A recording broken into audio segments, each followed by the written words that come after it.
Placé sous le signe de la paix et l'entrepreneuriat des jeunes, le festival Amani, paix en Swahili, est maintenant l'une des grandes rencontres culturelles de la sous-région des Grands Lacs. Presque toute la ville de Goma est mobilisée. Pour ceux et celles qui veulent faire des petits commerces dans l'enceinte même du festival, il faut pour cela réserver un stand de plusieurs mois à l'avance. Cette commerçante a dépensé $50 pour être présente. Elle espère que le festival va lui rapporter 3 fois sa mise en vendant de la nourriture, la bière et d'autres friandises. Mais aussi, elle grille des maïs au piment.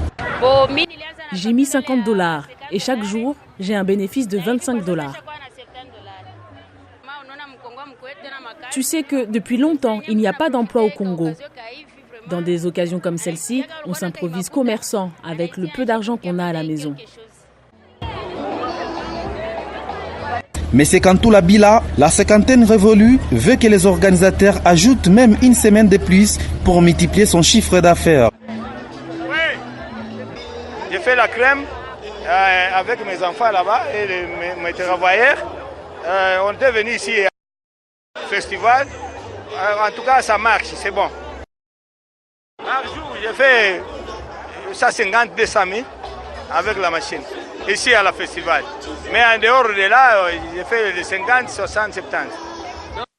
Parler de la paix sans entreprendre, c'est rester incomplet, pense Vianney Bissimois, l'un des organisateurs du festival, soulignant que la meilleure façon de pérenniser la paix, c'est de travailler dur et accompagner l'encadrement économique des jeunes dans l'entrepreneuriat. Justement, pour dire que nous croyons que la paix c'est aussi culturel, mais c'est aussi de l'entrepreneuriat. Et nous pensons qu'en donnant un espace et des opportunités aux jeunes, aux mamans et aux adultes, nous contribuons à la paix et à la prospérité dans cette région. Ils font des bénéfices et en 3 jours, il y en a qui peuvent gagner entre 1500, 2000 à 3000 $ américains en 3 jours. C'est énorme pour un ménage. Ça pourrait le soutenir pendant 6 mois, 1 année. Et ça, c'est grâce à l'opportunité aux opportunités qu'offre le festival Amani. Accompagner la jeunesse, c'est le credo qui s'est fixé les foyers culturels de Goma. Non seulement dans les domaines culturels, les rêves de la jeunesse doivent être accompagnés, nous dit Joël Tembo, directeur exécutif des centres d'apprentissage dans l'entrepreneuriat de jeunes à Goma. Cette année, 4 projets dans l'agro-pastoral sont soutenus avec chacun une somme de plus de $2500 pour soit le lancement ou l'accompagnement. Cette année, nous allons créer 100 entrepreneurs parce que nous formons 25 par trimestre.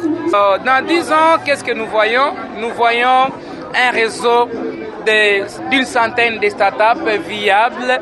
Nous voyons des startups avec des centaines de produits, des gammes de produits innovants sur les marchés.